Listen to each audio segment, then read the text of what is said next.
Suivez cette scène jusqu'à la fin.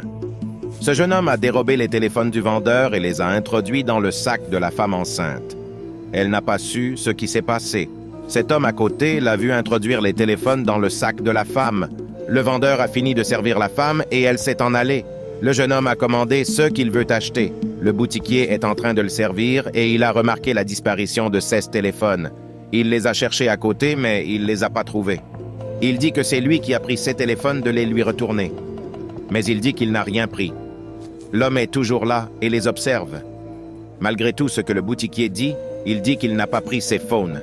Il lui dit que c'est cette femme enceinte qui est venue acheter qui a pris ses téléphones. Il lui demande s'il est sûr, et il dit qu'il est sûr. Il lui a montré sa direction et ils ont suivi la femme. Le monsieur, étonné, les a suivis aussitôt. Voici la femme qui avance.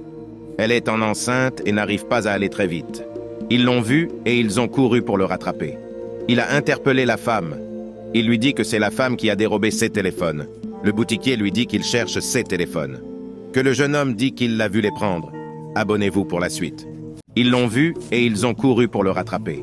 Il a interpellé la femme. Il lui dit que c'est la femme qui a dérobé ses téléphones. Le boutiquier lui dit qu'il cherche ses téléphones.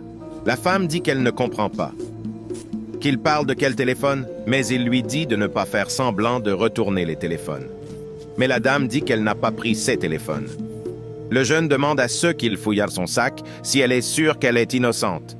La dame leur dit de prendre le sac et de le fouiller. Le boutiquier a pris le sac et l'a fouillé. Le jeune homme a pris les téléphones et lui montre que ce sont ses téléphones.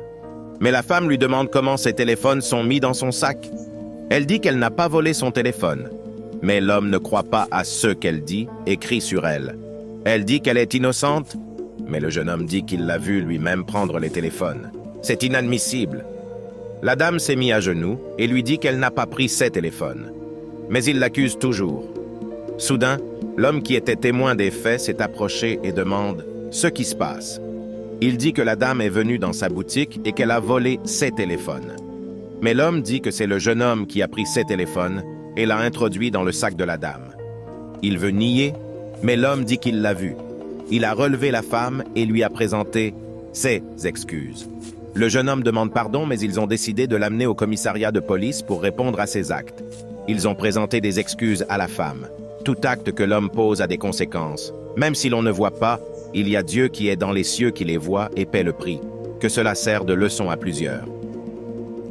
Suivez cette scène jusqu'à la fin. Cette femme passe et son porte-monnaie est tombé sans qu'elle ne sache. Le monsieur l'interpelle l'autre demoiselle que son porte-monnaie est tombé.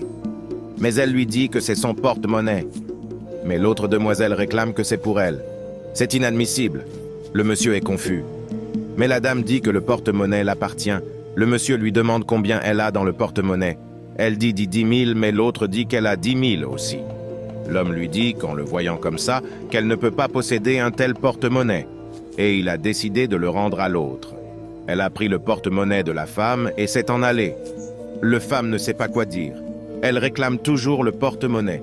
Elle est au bout des larmes. Mais la demoiselle est partie avec son porte-monnaie. C'est méchant. Elle dit que Dieu va la juger. Et elle s'est en allée de son côté. 1 mois après, la demoiselle qui a dérobé le porte-monnaie tombe sévèrement malade. Et elle est allongée au lit. Son père, inquiet, appelle quelqu'un pour des renseignements. La personne lui dit qu'il connaît une femme qui guérit une telle maladie. Il lui demande de venir l'amener chez la femme pour le rétablissement de sa fille. Ils sont venus chez la femme pour la guérison de la fille. Abonnez-vous pour la suite.